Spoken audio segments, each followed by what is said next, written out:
For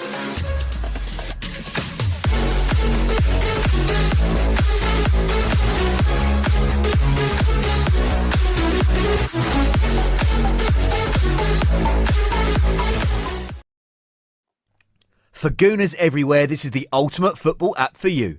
For match highlights, interviews and the best Arsenal videos and podcasts. Download the free Gunners app now from the App Store and Google Play.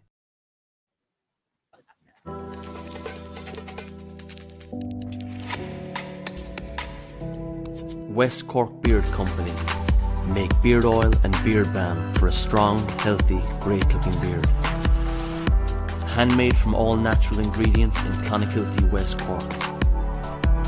Check out their YouTube channel for beard care tips and advice, or catch them online at westcorkbeardcompany.ie. Good evening and welcome to another episode of the Same Old Arsenal. It's FA Cup preview. We have a very special show for you tonight, and joining me first of all is Mr. Lee Judges again. How you doing, Lee? Yeah, all good. Thank you very much. Looking forward to this FA Cup final preview. I'd have thought that at the beginning of January, but here we are, and I'm really looking forward to it. Arsenal versus Chelsea, FA Cup finalists, and hopefully by tomorrow, FA Cup winners. Let's hope so, man. I really am starting to get a little bit nervous now. As you can see, also joining me is Super Kevin Campbell. Kev, how you doing, mate? I'm brilliant, mate. London derby for the final, and we owe them. We owe the Chelsea, don't we? Let's be honest, after what happened last season, back end. So, come on, you Arsenal. I'm buzzing about it. I'm buzzing. Same, man, same. I'm starting to get nervous though now. Lee, we'll start with you. Tomorrow's a massive game. Season is over, but I want to win this game so bad, and I will not accept a loss. How are you feeling going into this one, mate? Do you know what? A little bit nervous now. I'm not going to lie. Mixed emotions about it, if I'll be honest, because I'd be buzzing, looking forward to going to the game tomorrow. Absolutely, it's just something special about Wembley, whether it was the old Wembley or even this Wembley. I've been doing a couple of shows and all that, filming at Wembley, and going back in the old days, you used to see the Twin Towers, and you got a big buzz from it. Now you see the Arch, and you still get that same sort of buzz. So it's just a great place to go and be a part of, and FA Cup final, and we've got there, and I'll tell you what, we deservedly get there as well. We've not had it easy. Leeds' first round was tough, then tough for little away trips to Bournemouth and who was the other one we went to? Portsmouth, yeah, Portsmouth on a Monday night. Went down there on a Monday night. Traffic was bad, but we got there, and so they're not a tricky little away ties they were, and then of course Sheffield United. That ain't easy. That was not easy. Without the fans, that was a difficult one, and of course Man City, with or without fans, is a tough one. You know what I mean? So we was outstanding on the day. So we deserve to be in this final, in my opinion. Yeah, I believe so as well. Kev, another final, another Arsenal v Chelsea final. We don't want another repeat of Baku, but we spoke a bit off air about nerves. I'm starting to get nervous now, but you were talking about the difference in nerves from fans, the difference of nerves in players. You know what it's like, man, so explain. Listen, I swear to you, it's a lot easier being a player, preparing tonight. You just have a laugh with the lads, you do your normal routine, you chill out, whether you're watching your Netflix or your laptop or whatever. The routine's the same, because as a player, I was a player, I never really felt nervous, because in my head, I always prepared for everything. So what's there to be nervous about? But obviously some people, the anticipation of it, get nervous, but that's kind of nearer the game. At the morning of the game, etc., you just have a laugh with the lads. You meet up for a bit of breakfast or whatever, go for a walk and do your normal stuff. But now I'm a fan. It's like, it's not. I don't feel nervous, but it's anticipation. I'm really looking forward to this game, because I think we're going to win this game. I honestly think we're going to win this game, and I've seen Chelsea. Chelsea could. We know Chelsea are good. They could blow teams away. But as a cup side, I think this Arsenal team under Arteta has got something. They've got a bit of steel about them, which is surprising to a few Gooners, isn't it? A lot of us Gooners. If somebody would have said to us, let me ask you guys a question. If somebody would have said to us, you will play Man City in the semi-final and you would keep them to 0, you would have laughed me out of town. Yeah. You would have laughed me out of 100%. town. But that's what we done. We beat them. We scored 2 and we kept them to 0. And Man City are a more potent attacking side than Chelsea. So I know both games are different and both teams are different. But if I'm looking at it like we've proved that we can defend properly. So as long as Arteta does the right thing and prepares them the right way, and then it's up to the team to execute, I fancy our chances. I really do. Kev, can I ask I you a have to question? agree with it. Yeah, of course. When you was playing in the '93 Cup final, when did they tell you that you was playing? Did they tell you on the Friday or on a Saturday morning before the game? When did you know that you was playing in that Cup final? It was the Saturday morning that George Graham named the team. So they kept it as... Yeah, kept it kind of, well, it's not really last minute because he could name the team up until he gets into the stadium. Because as long as when he feels that the referees kind of thing for the team, as long as it's done in time, he could name it right up until I think it's an hour now before kickoff, so we can name it then. But the 11, the starting 11 knew who was playing. Did you know that you had a chance of playing in that final because of the training leading up to it, or was you a bit nervous Friday night going? No, I was never, Lee. I was never nervous about whether I was playing or not. I was expecting to play. I wasn't expected to play sometimes in my position, but it was a matter of doing the job for the team. That was more important than me personal. So, George Graham, if you remember rightly, a couple of the games I played wide midfield. Yeah. As in the League Cup and in the FA Cup. So, you got to do your job for the team. A lot of it comes down to the little details because the football's going to take care of itself. But the little details like the set pieces, they've got to account for another big guy and running power and all that kind of thing. So that's why a lot of the time the manager makes those little detailed decisions. But he got it right. George Graham's old saying was this, Lee: it don't matter how you play as long as you win, because fans and people do not remember who loses. They always remember the winners. So that'll do for us. Yeah, I don't care how we play. As long as we get over the line, hook, book or crook, I don't care. Yeah, man, that's so true. It is always the winners that are remembered. Kev, I'm just going to stay with you on one more point because playing in a football match must be amazing. I mean, it's most of our dreams, that's for sure. But playing an FA Cup final, it must just be something so different about it. What is going through the minds of these players, do you think, right now, having been there yourself? Right now, I think that the boys are just going to be... I don't think they're going to even be thinking about the game tomorrow. And that might sound like a bit blasé, but it's not, because you're used to playing in games that you're going to stick to your same routine. Right now they're probably gone down for a bit of dinner right now. A lot of the guys won't change what they eat. They'll eat the same thing week in, week out. So they'll go down for a bit of dinner. There'll be a few jokes at the table and whatever. You might get a member of staff doing something daft or singing a song or something, just to break the monotony of it all. And then the boys will finish their dinner, obviously go up to their rooms. A lot of the rooms will be open, so lads are in and out. There might be a little card school going or PlayStation now. They got all these things going. But the lads will just be quite relaxed, to be honest. There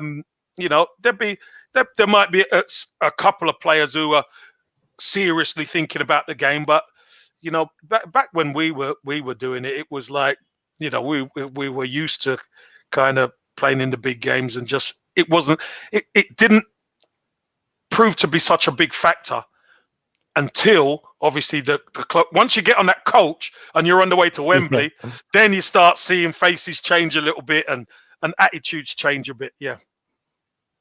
Fair enough.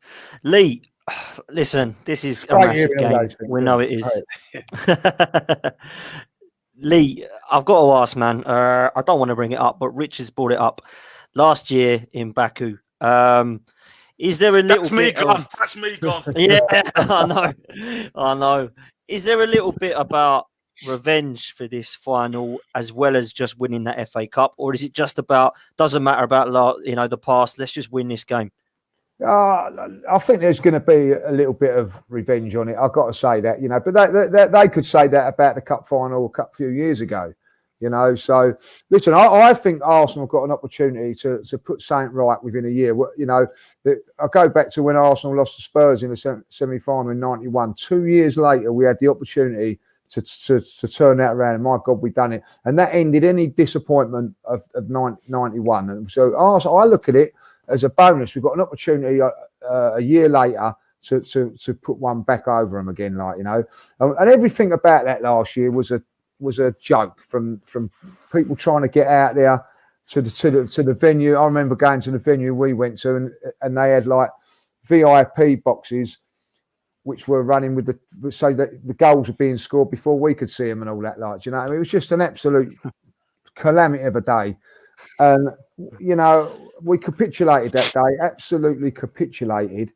And I feel that there's a few players out there, and I include the big guns as well, have got redemption on their mind. Got to turn up, and it won't be that far different from Baku, because I don't think many fans got out there. So there won't be it won't be much of a difference on this one. So, and I think that I think the players, there's a different. I don't know about what Kevin thinks. I can see there's a different mentality about the players at the moment. I don't, whether they win or lose tomorrow, I don't think that we'll walk away. Look, I look back at cup finals. My God, we've had some disappointing ones. Luton, when we lost to that one, was a heartbreaker. Liverpool one when we lost there was a heartbreaker. But at the end of the day, you walked away from there thinking, do you know what? We give it our all. We was unlucky for whatever reason, blah, blah, blah. That one against Baku against Chelsea, was just, I was let down. I felt let down. I felt let down by the players, cup final, going for the Champions League, and they didn't turn up, So not only do they owe it to themselves, these players, they owe it to the fans to put that right. And they've got an opportunity. And I feel confident. I think that they will do. If you can't get confidence from beating Man City, and let's be honest, boys, if Man City were still out there now, I don't think they'd have scored. That was how good we was that day, defensively. And if we turn up and defend well tomorrow, I think we'll win. I really do. Mm-hmm. Yeah, listen, I've got to agree. And I'm going to bring up a question here, Kev, because I think it's important. The FA Cup and what it means. Pramod's got a great question, and I'm just going to put it up here if my computer will work. There we go. I had a question for Kev. Does he think that as most of the current players are not English or British, that the current players have lesser attachment to the FA Cup than the players from an earlier generation? I kind of disagree with that. I think the FA Cup is still huge, and I think that the players must understand the history of Arsenal and this current crop of players. What do you think, Kev? Well, I think a lot of the foreign players know the FA Cup because the FA Cup was a global thing back in the day, wasn't it? It went all around the world. But now that a lot of these players are in at these clubs, and I think it's the way the big clubs have treated the competition at times, where they've played weakened teams in the earlier rounds, and then as they start to come up against the bigger teams, then they start putting the regulars in. I think that's devalued it in a sense, but I don't think the FA Cup is devalued in my eyes. I think that it's still a global cup. I think it's still prestigious in the eyes of the teams, and I think a lot of the teams are so proud to win the FA Cup that look, when you start the season, if you're not in Europe, there's only three trophies you can win.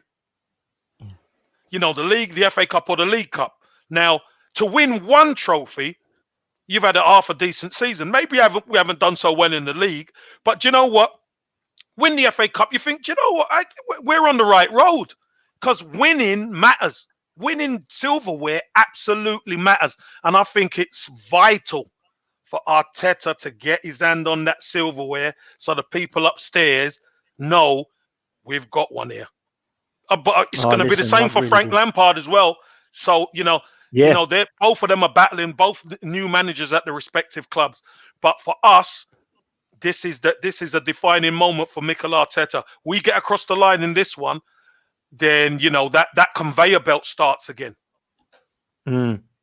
Lee, let's talk a bit about how we might beat this Chelsea side, because I said on the Same Old Arsenal on Monday that I believe it's a completely different kettle of fish than Man City in terms of tactics, just for the pure fact that against Man City, we wanted to stay wide so that we could get those players to cross balls into the box, because Jesus and Sterling and Silva, they're not tall. There's no threat or target man.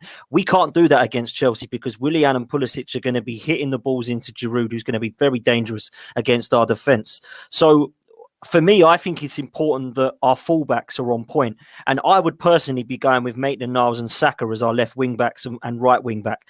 I think it will be Bellerin and Maitland-Niles like it was against Man City. But do you agree that that's kind of an important position in terms of a fullback to try and prevent those wingers from being so dangerous to Giroud? Yeah, this is a great thing, because I always felt confident against Man City. And I said it before, didn't I, on the previous show, if we could stop them, get them out wide, keep them out wide, stop them going inside, doing the 1-2s and all that. They haven't got that player like that, like Dzeko in the past that they could turn to and change things. Basically, if it weren't for him, they wouldn't have won the league that in that famous time, because they were struggling against QPR. They brought him on, and all the things changed.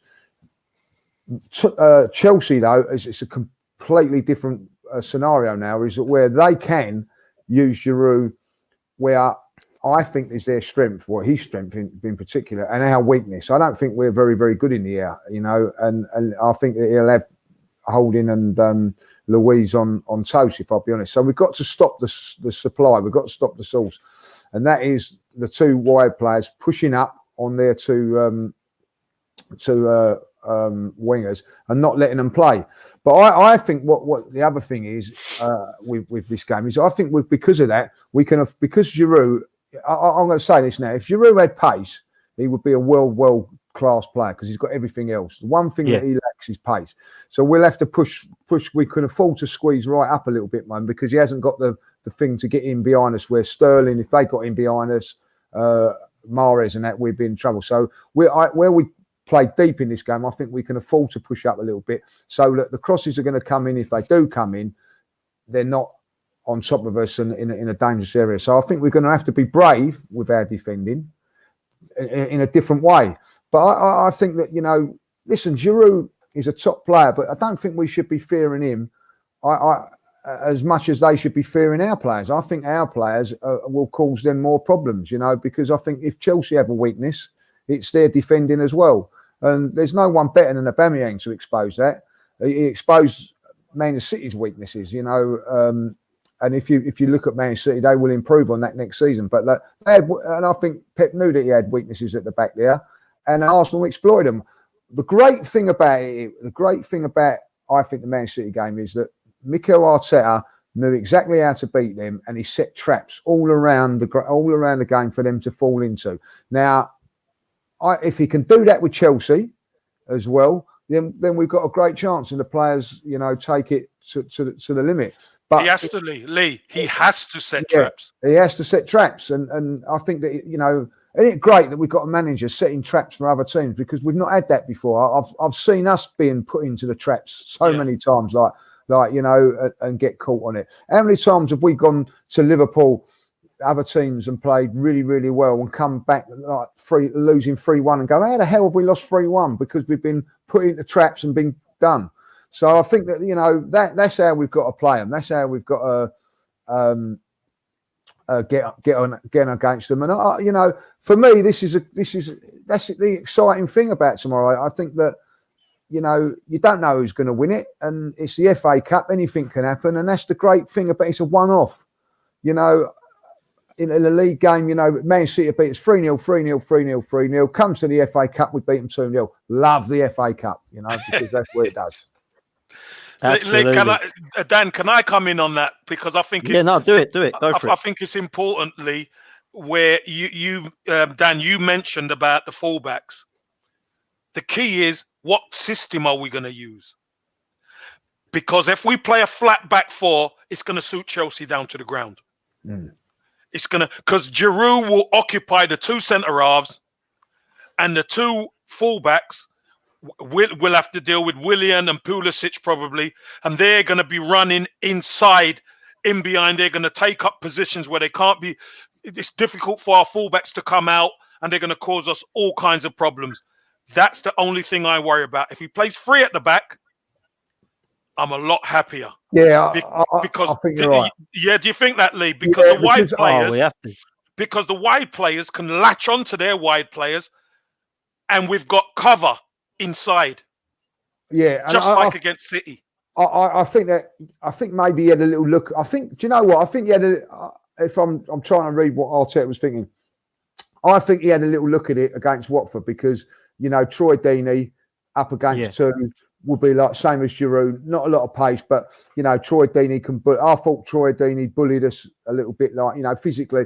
Giroud would do the same to two. I think you know what'll happen is Kev's right. If he goes past the fullback, one of our defenders has got to come out. Got to shift. Yeah. And then you've got Giroud 1-on-1 with, and I think that he'll outdo us there, like, you know what I mean. So I think that we've got to keep the back three so that we don't let him get on top of us, bully us, like, you know. And I think that, yeah, you know, once you went round in the game against Watford, as soon as you got past the fullback, you know, they was running into Akers and don't get me like panicking, like, you know what I mean. Well, I so think the thing is though, Lee. The thing is with this four at the back against Watford, I think Kev's right. He was trying it. The reason is he's running out of defenders. That's why. And I think he's thinking, do you know what? I'll just play the four here and see how we get on. I don't fancy Socrates. Mustafi's injured. And of course, Pablo Mari's out as well. We're running out of options. We're going to have to play Tierney in a back three. Or Kolasinac. So let's see what the back two can do with Holding and Luiz. And it was a disaster. So he will not go back to that, I don't think, tomorrow. I think it should be Tierney, Holding, Luiz. And then I would, as I say, play Maitland-Niles and Saka as the two wing-backs personally, but I think he'll probably go with Bellerin and Maitland-Niles like he did against Man City. Yeah. I believe the three kind of threats are Giroud, Willian and Pulisic because they're the ones that are going to be flinging those balls into the box for us to try and defend against. I think it's very harsh on Saka. I'm going to be honest. I don't know what Kevin feels. Yeah, it's been frozen out a bit, isn't it? Yeah. Saka.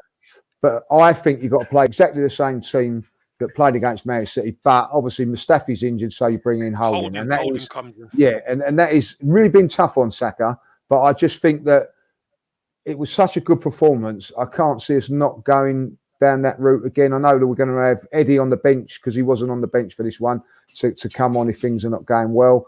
And I think that Saka could come on at a later stage. I think, impact sub, like. And I think that could be a bit tough on him, but I think it's still an important, pivotal role for him as well. So, you know, but that's how the reason I went for Maitland-Niles just purely because I worry about Bellerin anyway as a fullback. I feel Maitland-Niles has got the attributes to be a fantastic fullback. I really do believe that. And also, what he does, he makes Pepe play better. And the reason he makes Pepe play better is because Bellerin cuts inside. What does Pepe do? Cuts inside. So you need someone to go on the outside of Pepe, and Maitland-Niles is happy to do that. He's the only one, I believe, that's happy to take a player on and whip a ball across. And that's why I'd play Maitland-Niles. Now, I'd play him there, which means left-back position. Obviously, I don't want Kolasinac because Tierney's going to be in the back three. So that leaves Saka to play there. And I think he has been a little bit frozen out, perhaps. And like you say, Lee, it is a little bit harsh. But I feel it's also a little bit harsh on Maitland-Niles. I'm not quite sure that either of them deserve to miss out on this. No. So it'll be interesting to see what happens there. But I feel the fullbacks is a real good position personally. I don't know about you, Kev. Well, for me, the key to this is the details, the small details of who you're playing against. Because Maitland-Niles isn't a left back, but he put him left back and he put Tierney there because there was a distinct threat from a Mahrez with a Kyle Walker going beyond. Yeah. So they would have had to double up. So Maitland-Niles could deal with Mahrez, and when Mahrez cuts inside, you tend to see Kyle Walker be bombing down. But Tierney could always get out there because he's quick and he's aggressive like that. That's why that happened. That's why probably Saka wasn't chosen to play that role, because his first thought is attack as opposed to defend. Now, in the final, if you play Saka there and you come unstuck, Mikel Arteta will kick himself to say, I should have gone with the defensive. We've got enough going forward, and we can plan, we can game plan, we can bring them onto us, and we can catch them on the break. But we got to make sure the back door's closed. And I think that's what he's going to do. He's going to make sure we're tight. Chelsea cannot play through us. Set traps like he did against Man City. Set traps. And as soon as we win it, our quick boys get going and we can hurt them. Yeah, and we can hurt them. We can hurt them. So go on, Lee. No, there's just one thing I think. I know I'm interested to see the team. I don't know how you guys feel it, but I would be very, very disappointed if Maitland-Niles is not playing tomorrow, because he was outstanding against Sheffield United in the quarterfinals. He was outstanding in the semi-final. For him to be left out in the final would be, I'm not saying, sentimental comes into football and all that. I know, but you've got to be ruthless. But I just think that if anybody deserves to play in this final, it is him, because he's been that good in the last couple of games. Now, I'll be disappointed. I've seen rumours that he might be leaving and all that. I'll be very, very disappointed for him, because he's 22 years of age, and I think that he's starting to blossom into a good player. Now, Kevin, and he'll play anywhere, Lee. He'll play anywhere, Lee, as well. Kevin will know this more than anybody. 22 still young. You know what I mean? He might not. Some players mature earlier than others, and it just seems to me that we're just starting to see him mature a little bit in his attitude and everything like that. And playing on the left-hand side, like Kevin was saying, this Kevin's had to play out on the left-hand side, and he's probably disappointed, but does it for the team. And Maitland-Niles done it for the team, didn't sulk, went and done it. And I quite like that attitude of someone that's prepared to just go and play on the left-hand side, prepared to go, put his self personal stuff out of the way. Out of the way at 22 years of age. I think, he deserves a little bit more credit than what he's getting, I think. And I'll be very, very disappointed if he's not in that. And Lee, I said this to Kevin the other night on the Guess Who's Coming to Dinner. We did a special about Maitland-Niles. He has kept now Traore quiet, Mahrez quiet, Zaha quiet, and Martial quiet. So if he can keep Willian or Pulisic quiet, whatever way they set up, then it's going to be that guy. So he's got to play, as far as I'm concerned, Maitland-Niles. He will start. He will start. I'm convinced. I'm convinced, because I don't think Kolasinac is going to start. No chance. He'll be on the bench on a needs-must basis. I just think we're David Luiz, who is a much maligned character at times, was immense in the semi-final against Man City, but he's so much better with his distribution and with his positional play in a free, because he knows he's got help pretty close to him. Now, I agree. Yeah, 100%. Again, it might be just a little tweak to the system with Giroud there, because they know Giroud can't hurt them, but they can't give themselves too big of a gap, because if Pulisic or William get free, you ain't catching these boys, because they're quick boys.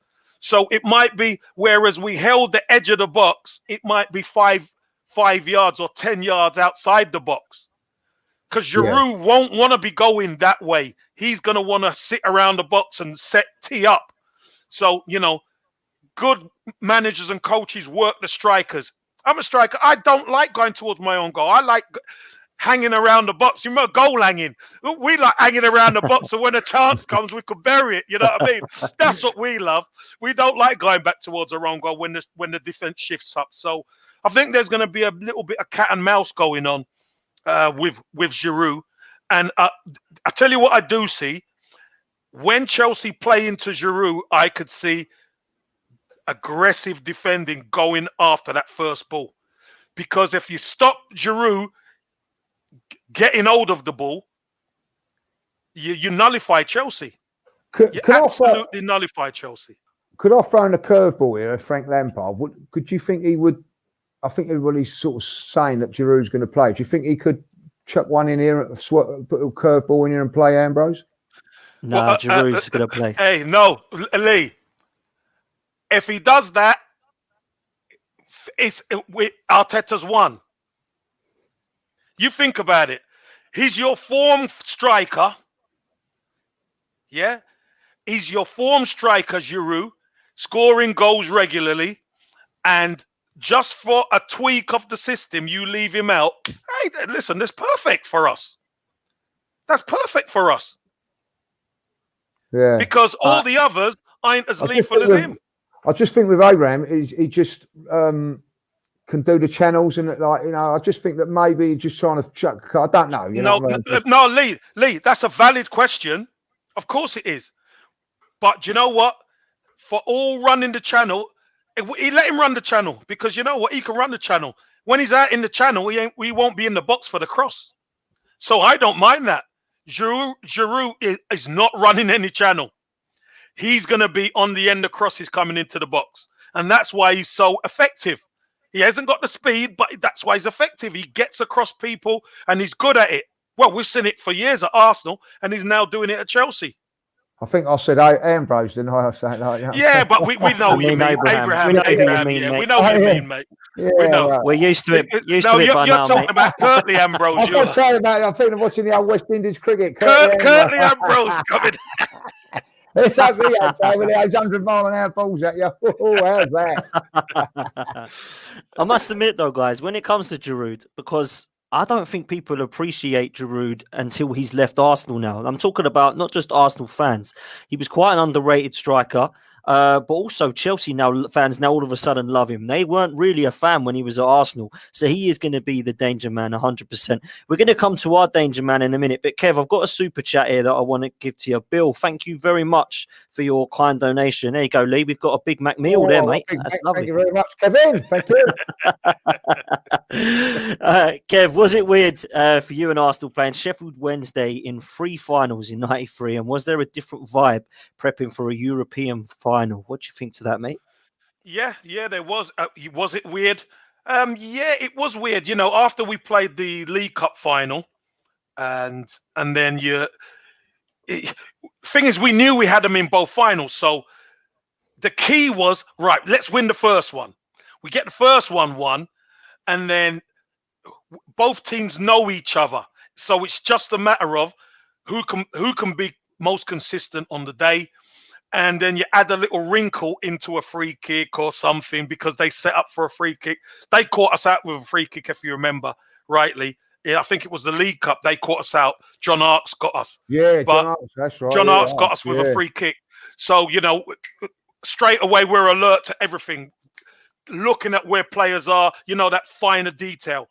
And then going to the FA Cup final, we fancied our chances on the Saturday.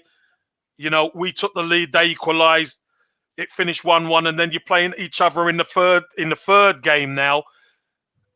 There's not much George Graham needed to say. We'd played each other twice in the league that season, twice in the cup finals, and it was a matter of, look, let's get our noses in front and see if we could take them out.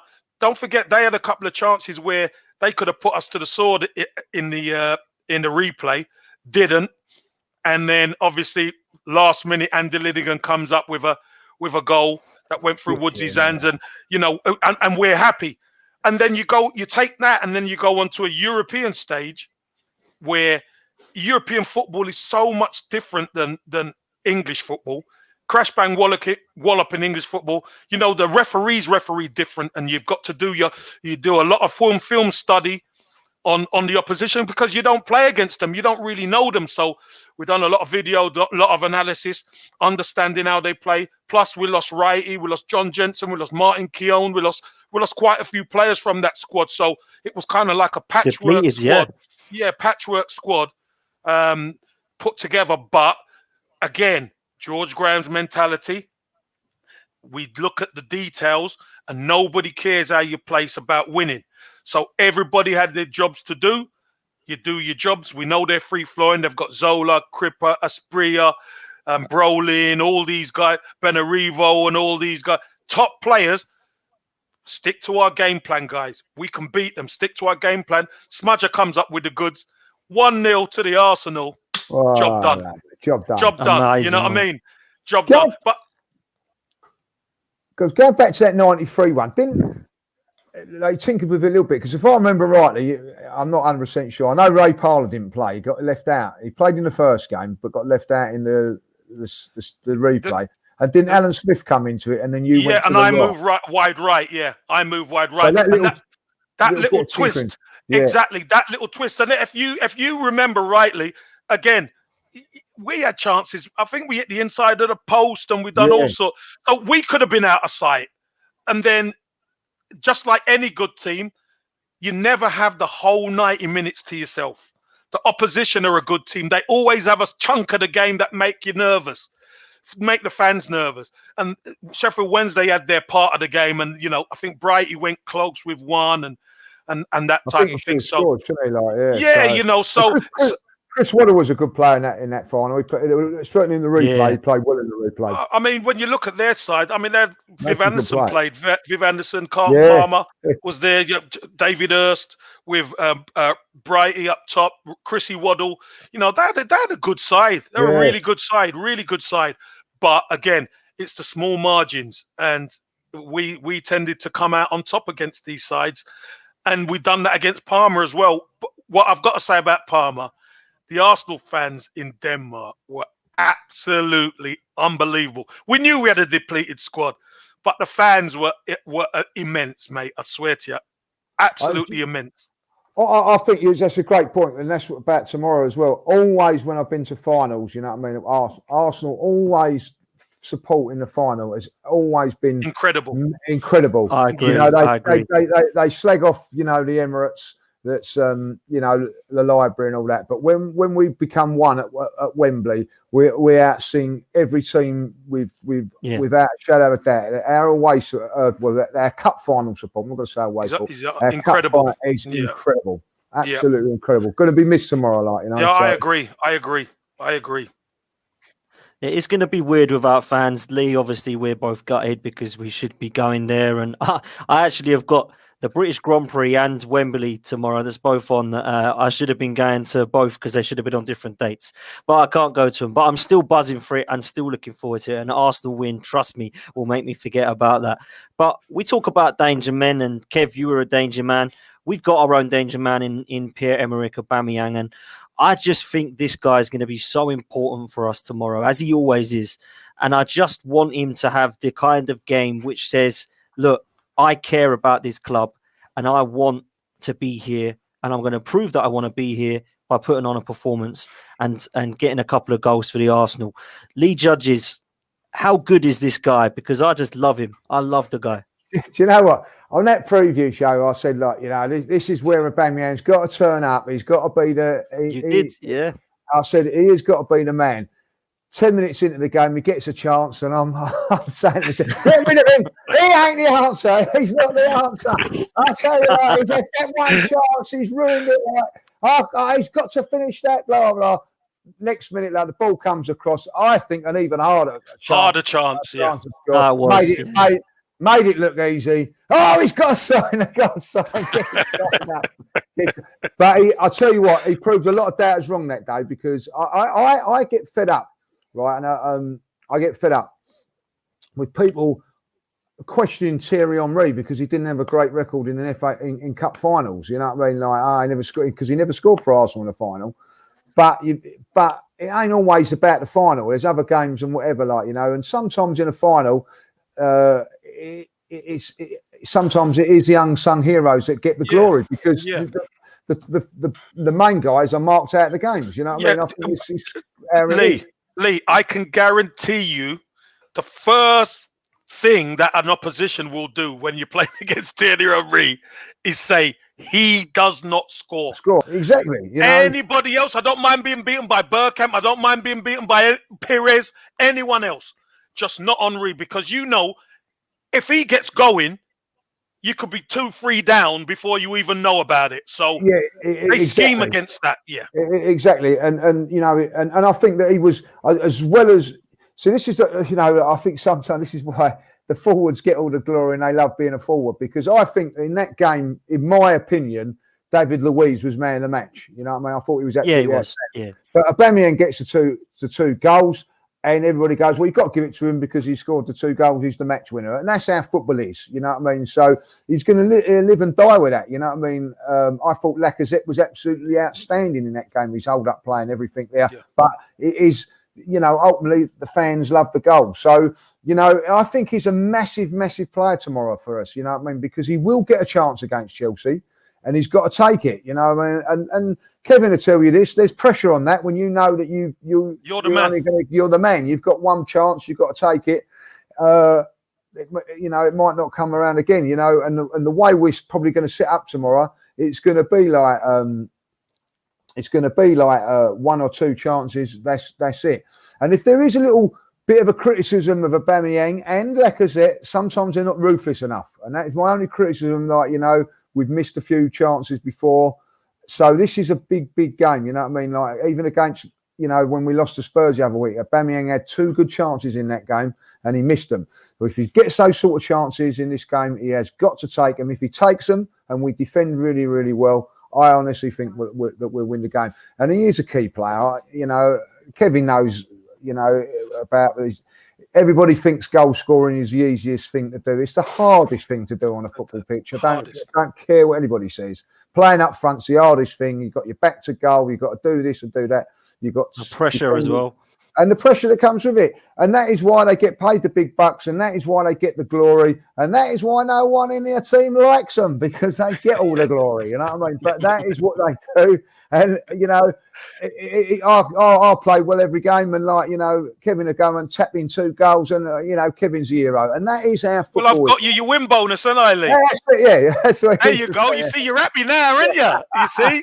But that's how it is. It's not changed from our day to nowadays. There's still the main players in the team. I know you've got to defend well, but there's still, if you haven't got no one to put that ball in the back of the net, it doesn't matter how well you defend. So you've got to defend well, and you've got to rely on your goal scorers up front. Your Lacazette, Aubameyangs.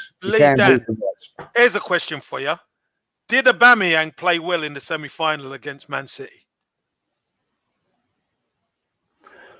Good question, Yeah, you see, he done all right, but he didn't have a great game to say he was unbelievable. But what he done his job.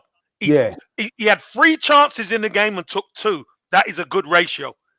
Yeah. Now, if you're Chelsea are gonna what do you reckon Chelsea's gonna say? Chelsea's gonna say, we've got to stop Aubameyang. We've got to stop Aubameyang. He's the most dangerous man at Wembley tomorrow. Everybody knows that. Yeah. If we stop Aubameyang, we stop Arsenal. And that's why I'm hoping the likes of Pepe and Lacazette, or whoever starts or whatever, they come to the fore, because they've got to be 3 threats. They've got to be multiple threats. You can't just rely on Aubameyang tomorrow. We get our noses in front. I don't care who scores.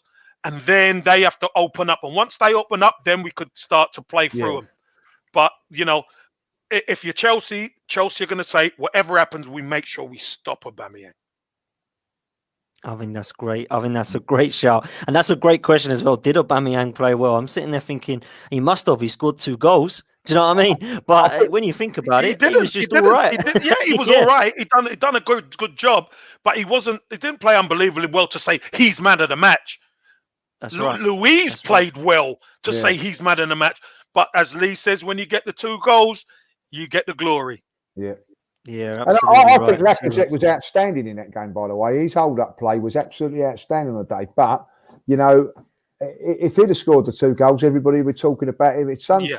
I think, when you're a forward, it's a very, very fine line between being good and great and whatever, because a hold-up play is a key thing. I think Aubameyang's hold-up play is poor, by the way. You know what I mean? It's not good with his back to goal, Lee. You're right. You know what I mean? And that's an art in itself. Because it's changed over the years. It was tougher in Kevin's day before he could, because they used to tackle from behind. Come from behind, so, get 1 free, yeah. Get 1 free, yeah. So you've always had 1 free, lovely. Oh yeah. so those days, are not there, but it's still an art. It's still an art, and but you can have. What's his name at Sheffield United? McGoldrick does all the work rate, holds all up that, but straight away the first thing everybody says, he's only got 1 goal this season, so straight away you're judged on your goals. You know what I mean? And when you put Aubameyang's goal record up there, it is absolutely It's outstanding. It's out of this world. It's outstanding. It's Oh, outstanding. it's ridiculous. So straight make away, a good you don't point. care about the ones that is coming off his shin when he's holding up playing, because you turn around and go, that's not what he's about. It is about the goal scoring. You know, I look at Ian Wright when he first came, Kevin Attila, he was a little bit not great hold up play. He got better as he Yeah, he had to learn. He had to learn the Arsenal way. Yeah, he had to learn. He got on, you know what I mean? So, you know, and you add pitch to your game. Kevin would be the same as well. Kevin was all about goals when he's going into the team. Then they turn around and say, "Well, that ain't enough. You've got that to do ain't this, enough. you've You're got to playing do for that." Arsenal. Yeah, so You've got to have more strings to your bow. Yeah. You can't just be I'm going to one who gets the goals. You've got to contribute to the team. You've got to hold it up, because what George Graham always used to say is as well, certain games you won't get the chances. Somebody else will get the chances. But the only way they're going to get the chance if you do your part. If you do your part, holding it up, bring other people into play. Other people's, like Merce is going to get the opportunities, or, you know, Anders or someone. So you've got to develop like that. And, you know, that's the way it is. So I don't care if Pepe don't play well, Aubameyang don't play well, and Lacazette don't play well, and they get a goal each. Yeah. I don't mind. I agree. I totally agree. You know, it's not all. It ain't about. Listen, I'll tell you what. I watched a great thing the other day. It was called Alfie's Boys or something. It was talking about the World Cup in '66. Now, my dad, staunch Arsenal, can't stand Spurs. Jimmy Greaves was a Spurs player at the time, and turns around and says he's the best goal scorer that he's ever seen. Yeah, still up there, the best. You know. Yeah. But when it comes to the World Cup, he got left out, didn't he? Got left out. Goals wasn't enough, Kev, was it? It was, you know, needed to be a team player, you know. Needed all round, yeah. Yeah, you know, and so even in '66, you know what I mean? That's what was happening, you know. So, you know, but maybe that's why maybe no one's, and I don't mean this disrespectfully to Aubameyang, maybe like the elite European teams haven't come for him, because even though his goal record is great, there's other parts of his game that maybe not as strong as they should be. I don't know, you know what I mean? The main thing for me, I think Lacazette, Pepe and Aubameyang all have to have a good game tomorrow, because all 11 of us need to have a good game tomorrow, plus the subs. If we want to win this game, everyone's got to be on point as far as I'm concerned. Guys, we're going to do some predictions quick. Karen's put up this question and we're going to find out the answers to it. Do Dan, Lee and Kev think it's going to go to extra time, or will it be one in normal time? I'm going to start with my prediction. Okay. I'm going to start with my prediction. Boys, I think this is going to be goals galore tomorrow. I just don't know what tells me. I think there's going to be some goals and we're going to see some real good football, and it's going to be a cracking final. A lot of people have said they're nervous. It's going to be cagey. Both managers want it. It might be a 1-1 go to extra time. I'm going to go for a 3-2 Arsenal win. I think we're going to win 3-2, and I think we're going to win 3-2 in 90 minutes. I think it is going to be an absolute cracker, because both teams struggle at the back. Right, so we're going to see some goals, I believe. I think Aubameyang is going to be on point and want this so badly. But unfortunately, I can't see us keeping a clean sheet. So I'm going to go for 3-2 to the Arsenal. Come on, you Arsenal. Kev, what do you reckon, mate? I've said it all week. I think Arsenal going to win the game 2-1. I can't. Nice question by Karen. Yeah. I don't think it's going to go to extra time. I think it's going to be one inside the 90 and injury time. And I think Aubameyang's going to be the difference. I just think he is, because him playing out of position actually helps him get free, if that makes sense, because he plays out there and then he's going to move inside. When he moves inside, nobody really can pick him up. So that's why I think we're going to win the game. And I think it's going to be tight, but Arsenal are going to prevail 2-1. Man, it's looking good so far. Lead judges, what do you think? Well, I won't be outweighed the extra time. I'll say that now. I don't know about when they're showing it on the TV, every little detail shown, and it makes it even worse. You know what I mean? Like if there's a miss or a free kick that shouldn't be a free kick, they show it 10 times. When you're watching it in live, you don't see things like that. You just see one thing, and so if they, so like I want this over in 90 minutes. You know what I mean? Unless we're not winning, but. I honestly think that it'd be 1-1 for a long part of the game, and in the last 10 minutes, I think whoever scores that goal will go on and win it 3-1. But I'm just hoping that it'll be Arsenal. I think that if they say like we're 2-1 up with 10 minutes to go, I think they'll be going for it and they'll leave themselves open, and we might hit them on the break again. So. I just come on, like the game against City was hard, but when we got that second goal, it was nice. I just don't want to be. I've got no nails as it is, you know what I mean? Like, but I just, I think that we're. Craig just put it on there. If we defend well, I think we'll win, and I think that we will defend well. I think they're good enough to get a goal. As much as we've done well against Manchester, we rode our luck a little bit to get a clean sheet that time. Whether we can do that or not, I don't know. But listen, I'd love us to win. 2-0 would be a fantastic result, wouldn't it? 2-0. Oh, cool, yeah. But I just think 3-1. I think that they will nick a goal. So Lee, I think don't you think when we got to score first? Lee, don't you think?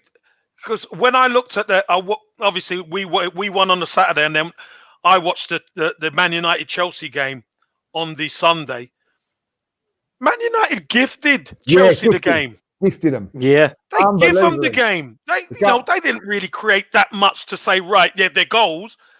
The goals were gifts. Yeah, goalkeeper had a nightmare, didn't he? Absolute stinker. Atrocious. Yeah. And then obviously the OG as well. So,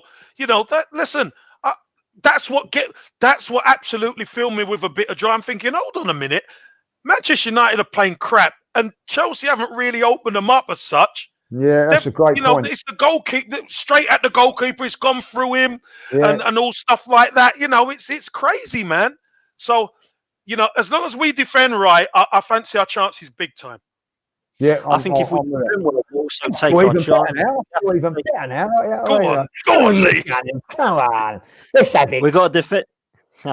We got to defend well, but we've also got to take our chances as well, boys. We cannot let it slip when it comes to being one-on-one and goal. If we get the opportunity, let's hope that the three up front bury it for us. Boys, I got asked this before we finish earlier to ask, and I'm going to go first to give you boys a bit of a couple of minutes to think about yours. But I've been asked for my favourite Arsenal FA Cup final goal.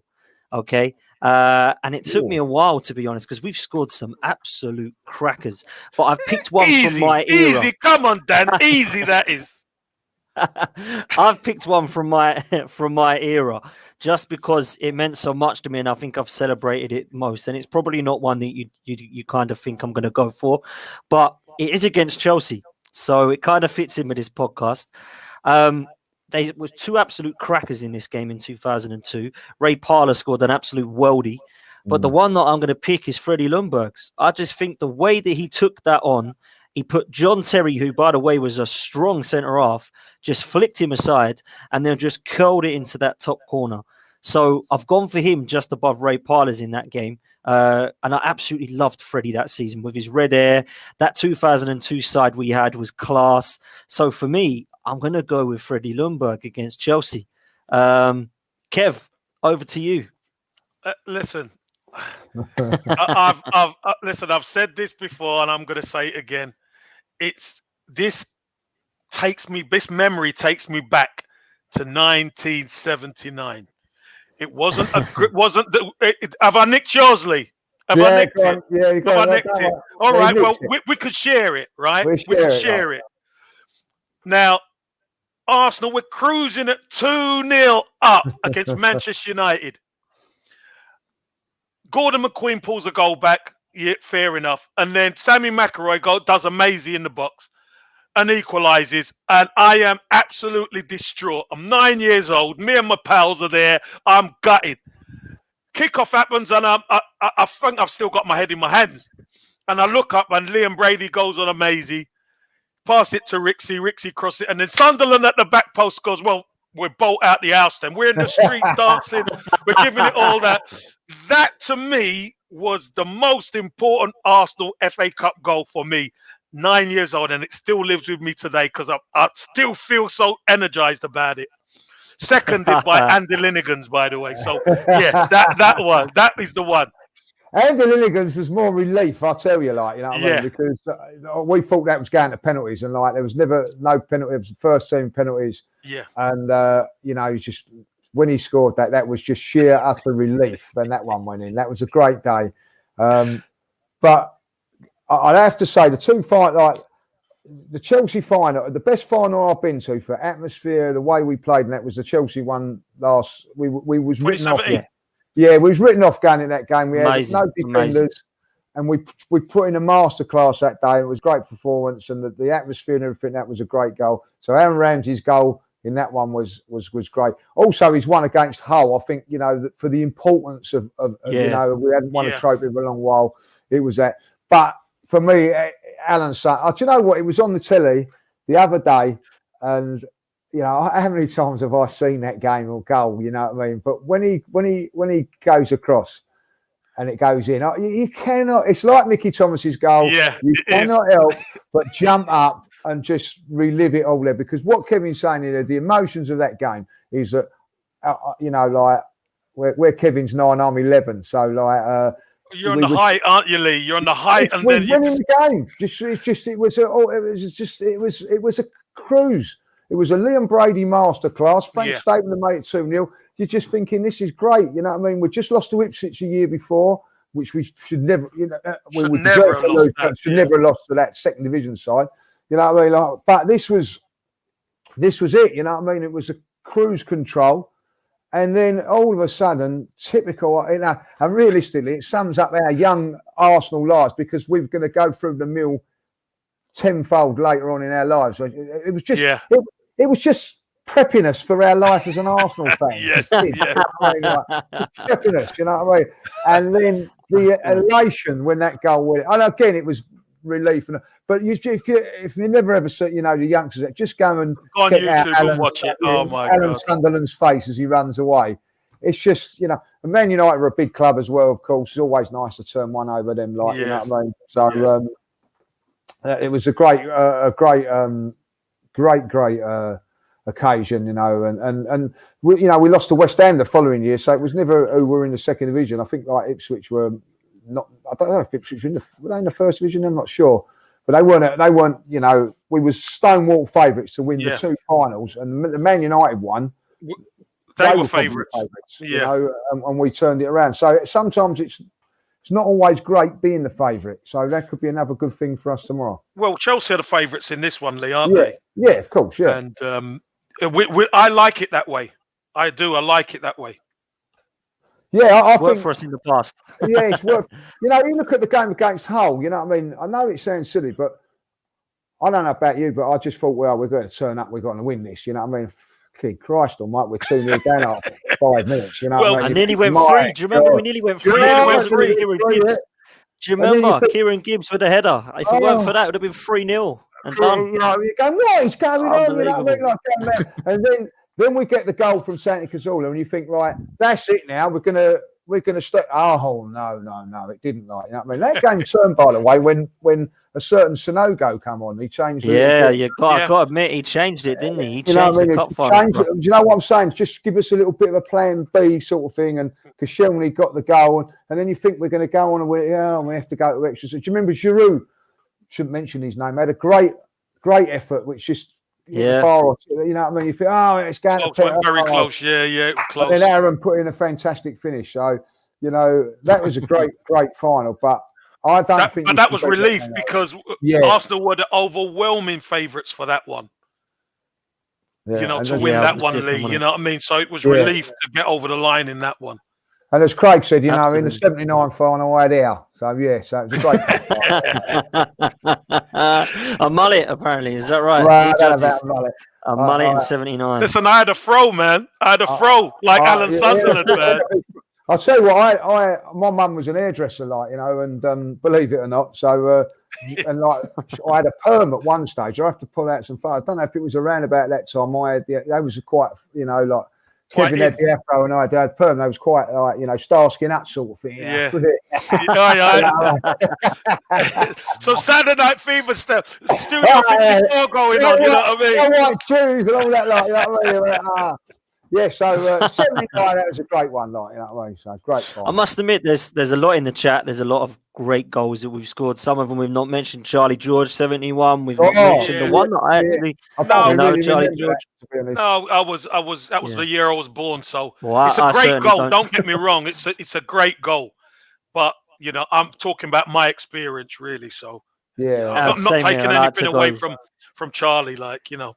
Absolutely. I went with my era just for that pure fact. 79, I wasn't about, unfortunately. But a That great was a- one that I that was did a think big of, final, though. actually. I'll tell you what, another one I did think of, actually, which I loved and was there for, was the Sanchez one against Villa. That was an absolute banger. Oh, Absolute banger, you know. Yeah. And a few people have spoken about Cazorla's free kick, which we mentioned. So plenty of cup final goals. And let's hope, boys, that that Arsenal game score a against couple more Aston tomorrow. Villa was a lovely cup final because, but I know this sounds silly. It was too comfortable, so you never really had the emotion. You know, when the game against Chelsea, Yeah, you're you right. never had the emotion about it. You know what I mean? It was 2-0 up, 3-0 up, and you know what I mean. Like we want 5, we want 5. You know, in the cup final, it was a great cup final, but it wasn't ledged because we was. I'd love to have that. You know what I mean? That's what I mean. What are you moaning about? Jeez, what are you moaning about? It was only 4-0. It was only 4. It was only 4-0, but like so you die for one of those finals tomorrow. Oh, But when you had that, when it's that closeness, I suppose, you know it's what I mean. the edge. There's an edge to it, isn't there? There's an edge to it. And we've had the edges, you know. I mean, with some of them, like like the one with Kevin saying in '93, that was on a Thursday night. Yeah.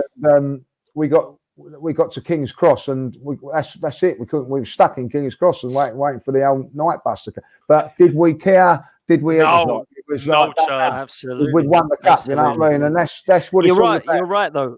You're right, though, Lee. It is about the how it makes you feel, how you win. Because two of the ones that stick out are the one you spoke about, Ramsey against Chelsea in 17, because we were written off. But the other one, which we definitely didn't play well in, was the Man United on Penos. Oh, You know? I love that one. You know what I mean? That was a great, amazing. awful final. But I,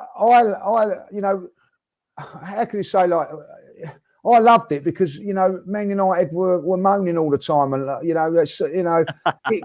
take a bit of that after what happened the year before or in the season, beginning of the season, because of the Old Trafford. You know what I mean? And the pizza. You know what I mean? I love pizza now. I love it. You know what I mean? But like these are the things that get you when that game. Listen, we've had some, without saying, disappointing ones. The Southampton one. Yeah, it's the last FA Cup final, by the way. I went with my dad. You know what I mean? We went to together, and we only won that 1-0. And I know this sounds bad, but we lost the league the week before against Leeds, wasn't it? Yeah, and we should have won it. You know what I mean? And we was disappointed. I know, isn't it weird? You know what I mean? We was disappointed. So that's how we was spoilt. Like, do you know what I mean? But We were spoiled, mate. So listen, that was a great cup final, by the way, 2005, but a disappointing one because someone's just put in there Patrick Vieira's last kick. You know what I mean? I never thought walking away from there that was the last. Well, Roy Keane and Patrick Vieira's last game for their clubs. Roy Keane and Vieira both left after that. Both. Crazy. Absolutely crazy. Before we wrap up, guys, there's one more question, Kev, and it comes from Craig. Let's hope we're doing this tomorrow. Kevin, what's it like to walk up those steps as a winner? Oh, what a good question. Surely that's not Craig. It's sensible, that question. But listen, is that guys? Did you count them, Kev? Did you count them? Did I count? Did I? Listen, I was too high, mate. But I tell you what, I would. This is the truth. Do you know when we're young and we're playing outside with the ball and you we've won the FA Cup and you think about we're going up the steps, right? You don't even really remember too much about going up the steps. It's when you actually get to the top of the steps and you turn and you're looking out. So you've got the dignitaries on your right hand side. Obviously, you got Tony Adams, you got the Dave Seaman, Lee Dixon, then myself, and then the other lot. It's when you go up and then you make that turn. You've got all the scarves on and you got the hats and all that kind of thing. And you turn and you look down and then you look out onto what Wembley is. Because remember, that was the days of the Twin Towers and the long walk to the pitch. You remember all that was there. You know you've arrived then. You've done it. FA Cup final, you've done it. And it takes you back to being a kid. I was like a kid, mate. Honestly, it is such a special moment winning the FA Cup. And I will never, never, never get sick of Arsenal winning the FA Cup, mate. I'm telling you. Because it is still special. It's so special. And I've always been jealous, right? And I'm going to be there. Always been jealous of the fans that are always get by that bit.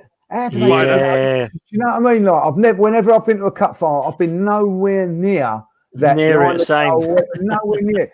But they get to touch the players as they go up and all that.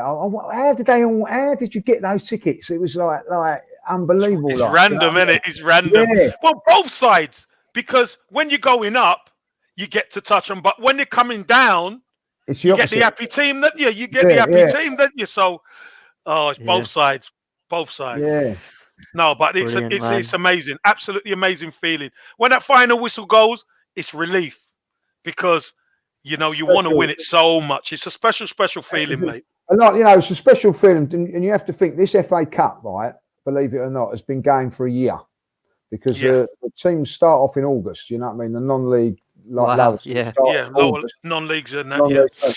And then they go all the way through. So this cup competition has been going on a year, nearly a year. I think it's like the end last week in August. I think they played the first FA Cup prelim rounds. Prelim rounds, you know what I mean? And it's so so special to play those sort of rounds as well. Like, do you know what I mean? You're trying to get into the first qualifying when you play, and then obviously like to get into round one. If you can ever get lucky enough to get into round one, you know what I mean? Kevin don't come into it. No, well, you want to, but the money one is round 3. That's when the big boys. That's when the big boys come in. You know what I mean? But it can make a difference. It can make a difference. It could keep the club going for 10, 15 years if you get the right draw. So the romance of the FA Cup is still there if you get the right draw. 100%, And I'll tell you what, this is just for when we used to play, like we got knocked out in the third qualifying year. Then you'd say to the team that knocked us out, or I think it was Kettering, you'd follow it all the way through, and then you'd think like, and then that could have been us. 6 months later, I could have played Arsenal. What is going to happen? That is a great. The psychological mentality for the FA Cup. So you'd look at it next round and say, I could have played Arsenal at Highbury that day. What I mean? And that's why it's so great. That's why it's such a great competition. But Lee, let me tell you, every round, everybody you beat every round thinks the same. Yeah. Let me tell you, everybody thinks the same because you always that could have been us. Now Arsenal in the final. Sheffield United would have been fancying themselves. That could have been us. If we'd have beaten them, we could have won the semi, and now we're in the final. So everybody feels that way. You just got to win. Yeah, it's brilliant. That's the romance of it all, isn't it? That's why it makes it special. That's why it's a special trophy, and that's why it's the cup that we love so much, and that's why it's the cup. It's a great trophy as well. It's a great looking trophy as well, isn't it? It is. I think it's just saying about it, And we've won it the most times. Let's add to it tomorrow. Let's add to it tomorrow. Let's hope that, guys. We have come to the end, but thank you both so much. Lee, hope you enjoyed that, mate. You seem buzzing for it, man. Yeah, I love the FA Cup, not just because we're the best team in it, have won it the most, and all. I just growing up as a kid, whether it would be who was ever in the final, I used to love it. You know what I mean? Watching it, even when Spurs were playing QPR and Man City, I was desperate for those teams to win it. Unfortunately they didn't, but just going through. One of the greatest cup finals, by the way, was Coventry versus Spurs. When I love that. Oh, I love that day. Love that day. So the FA Cup's just been great all the way through. I think it was more special in the 80s and all that because me and Kevin will know this more than you, Dan. There weren't no live football. It was that was the only game. So, and it's just a special memories. And thankfully, I've been able to play in the FA Cup as well as. Hey guys, can I ask a question? Just before we finish, and for the people who are watching live, the FA Cup used to be an all-day thing. Yeah. You used to get up in the. We used to plan. We used to get up in the morning. The boys and mates will come round, and we can watch it all morning, all It's the a way knockout. through. It's a knockout. You know, you see the players getting on the coach, the wives going, everything. You used to watch it. They arrive at Wembley Stadium, and then abide with me, and meeting the dignitaries and all that kind of thing, and then the game. So you're worn out by the end of the day. Do you know what I mean? Fantastic. You're so right. It was a spectacle, and we need to get that back.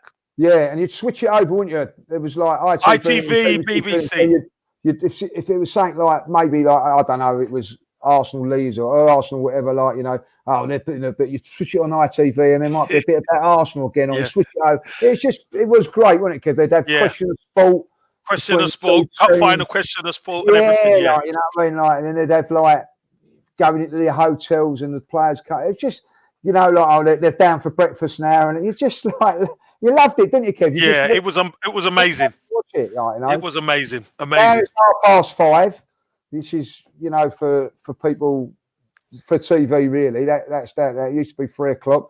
Yeah. But great days. As a kid, that my dad would draw the curtains because it was a sunny day, and so and that's what everybody was doing. Everybody was doing. You missed out, Dave. You missed out. No. Yeah, man. It's still great. I don't mind not missing a question of sport FA Cup if Arsenal win. Trust me. So I just want that win tomorrow. That's all I care about. But boys, Lee, thank you very much. I really enjoyed it. Mate. Buzzing for tomorrow now. Buzzing. Absolutely. Put us in the mood for it. And Super Kevin Campbell. Kev, I hope you enjoyed it, mate. Come Thanks on, for coming Arsenal! Come on! Come on, you gooners. We have to do this, boys. We have to do this. Just before we do wrap up, I spoke to Alex Brooker earlier. He was going to come on tonight. He was hoping to, but he's gone to the BAFTAs, virtual BAFTAs, and he says he wants to win the last leg. He wants to get last leg and then Arsenal to win, and he can get drunk for 48 hours. Let's hope that the last leg get it tonight and Arsenal win tomorrow. Fingers crossed for him. Yeah. Just before we go on that, Alex is a top guy, a top gooner. If you've not seen his documentary, yes, go and watch it. It's absolutely emotional. Bit about the Arsenal in it as well. It was a fantastic documentary. Had me in tears on more than one occasion, So I must admit, I have to totally agree with you, Lee. Isn't it weird when because me and you have met Alex and we know Alex, and you kind of I don't know, it was just so emotional for me when he was speaking to that guy, that Lee. I'm thinking I shouldn't be crying here, I don't know these people, but I feel like I know Alex well now, because I've had drinks with him and we've met him and been on podcasts with him. He's just such a top man, and it was such a good documentary. So BBC iPlayer guys, everyone in the chat and everyone listening, please go and support Alex with that, because it's a great program. Alex Brooker, Disability and Me. We're out of time, guys. Thank you both very much. Thank you to everyone in the chat room. Only one thing left to say. Come on, you Gunners. She wore. Yeah.